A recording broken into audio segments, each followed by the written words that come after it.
அனைவருக்கும் வணக்கம். என் பெயர் கோமதி. என் தந்தைக்கு இரண்டாவது மகளாக பிறந்தேன்.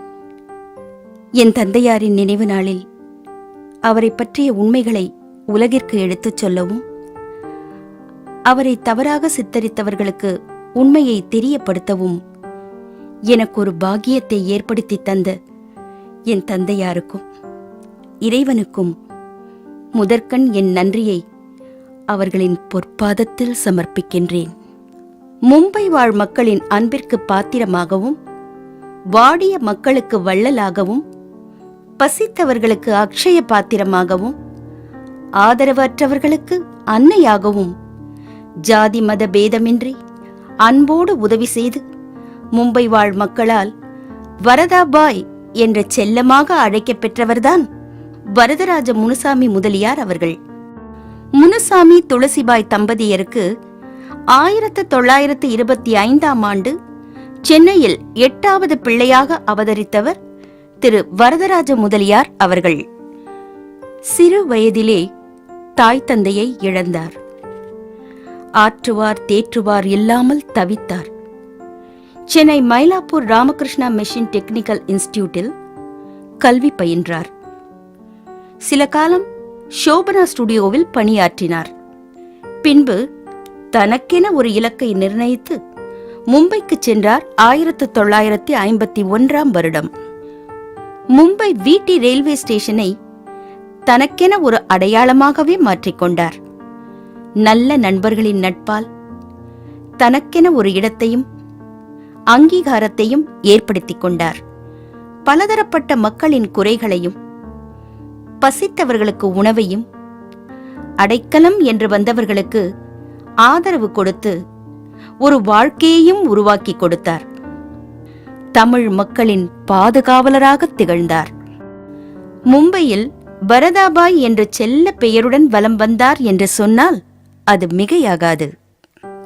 மாரியம்மாள் என்ற ஒரு தமிழ் பெண்ணை முறையாக திருமணம் செய்து கொண்டார்.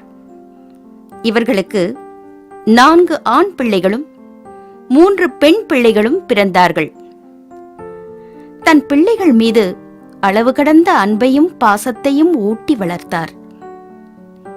எங்கள் அனைவருக்கும் நல்ல முறையில் நல்ல இடத்தில் கோலாகலமாக மனம் முடித்து வைத்தார். நாங்கள் அனைவரும் சிறப்புடன் வாழ்கின்றோம். ஒரு நல்ல தகப்பனாக தன் கடமைகளை சிறப்பாக செய்து முடித்தார். வரதாபாய் என்ற பெயர் மும்பையை தாண்டி உலகம் முழுதும் பரவிற்று. பல விஐபிகள் இவருடன் நட்பு பாராட்டினார்கள்.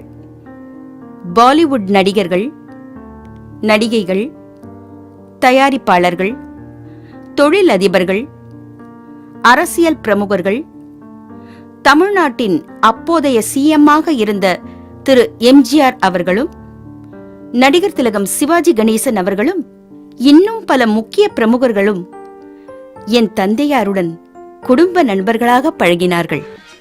ஒவ்வொரு வருடமும் விநாயக சதுர்த்தி பூஜையை வெகு விமர்சையாக கொண்டாடுவார். அதில் பல பிரபலங்கள் பங்கேற்பார்கள். அப்பொழுது மும்பை நகரத்தில் இருக்கும் மாட்டுங்காவே திருவிழா கோலம் பூண்டிருக்கும். உழைத்தால் உயர்வு என்கிற எனது தந்தையின் மந்திரச் சொல்லை பின்பற்றி உயர்ந்தவர்கள் பல இளைஞர்கள். அவர்களுக்கெல்லாம் ஒரு ரோல் மாடலாகவே திகழ்ந்தார் என் தந்தை திரு வரதாபாய் அவர்கள். சிலர் இன்று உயர்ந்த நிலையில் இருப்பதற்கு காரணம் எனது தந்தைதான் என்று சொல்லிக் கொள்வதில் நான் பெருமிதம் அடைகிறேன்.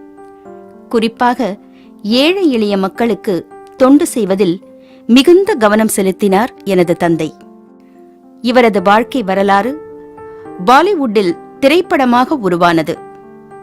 நமது தமிழ் சினிமாவிலும் இயக்குனர் திரு மணிரத்னம் அவர்களால் நாயகன் என்ற திரைப்படத்தில் திரு கமலஹாசன் அவர்கள் வேலு நாயக்கர் என்ற கதாபாத்திரத்தில் நடித்திருந்தார். 4 பேருக்கு உதவும்னா எதுவும் தப்பில்லை. நீங்க நல்லவரா கெட்டவரா? வரதாபாய் அவர்கள் நல்லவர்களுக்கு நல்லவராகவே வாழ்ந்தார். அது மட்டுமல்ல, தன் மகன் ஜெயராமிற்காக தமிழில் ஒரு திரைப்படத்தை தயாரித்தார். தன் குடும்பத்துடனும் பேரன் பேத்திகளுடனும் சந்தோஷமாக வாழ தன் வயதான காலத்தை கழிக்க முடிவெடுத்து 1983ஆம் ஆண்டு மீண்டும் சென்னைக்கு வந்தார். வரதாபாயாக இல்லாமல் வரதராஜ முதலியாராக. தன் விருப்பப்படி தனது குடும்பத்தாருடன் மிகவும் சந்தோஷமாக வாழ்ந்தார். 1988 ஜனவரி 2ஆம் நாள் வரதாபாய் அவர்கள் மாரடைப்பால் காலமானார். என் தந்தையின் விருப்பப்படி அவரது பூத உடல் சென்னையிலிருந்து மும்பைக்கு விமானம் மூலம் கொண்டு செல்லப்பட்டது. நண்பர்களும் உற்றார் உறவினர்களும் கண்ணீர் மல்க காத்திருந்தனர். மும்பையில் அவரது உடலுக்கு மரியாதை செலுத்த மக்கள் கூட்டம் அலைமோதியது.